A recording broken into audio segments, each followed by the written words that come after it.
At dahil naging magastos ako sa niluto ko kahapon, naubusan na kami ng budget para sa ulam namin ngayon, char. So for today's video, gagawa ko ng recipe na less than 100 pesos ang budget, pero masarap at healthy. Pwedeng pang merienda at pwede rin pang ulam. Sakto rin ito sa mga nagda-diet na katulad ko, charing. Gusto mo rin ba?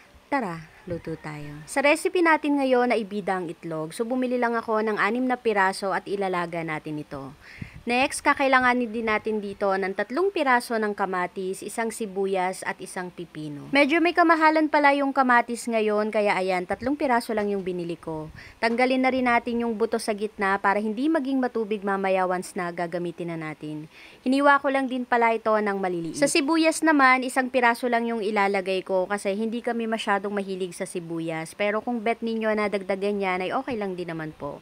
Hiwain lang natin ito ng maliliit. At gagamit din pala tayo dito ng pipino at same sa kamatis, tatanggalin na rin natin yung buto sa gitna para hindi maging matubig.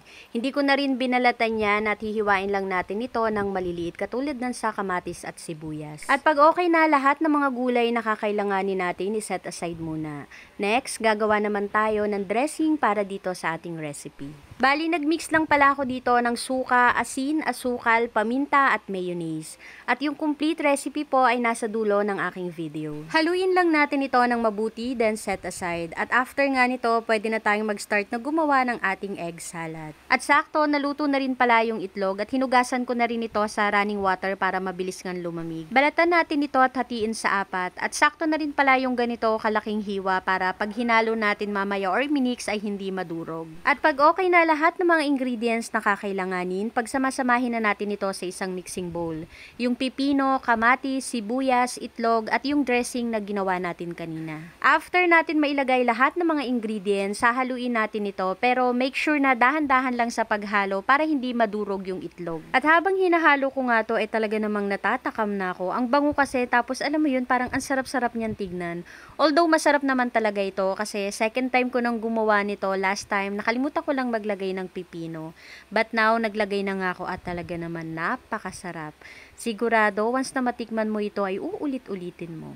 Gusto mo rin ba? Tara, kain tayo. So for today's video, magpapaka-healthy muna tayo dahil gumawa tayo ng madaling recipe sa itlog. Yung ginawa natin ngayon, saktong-sakto to sa mga katulad kong nasa diet stage at vegetarian. So wag na natin patagalin, tikman na natin.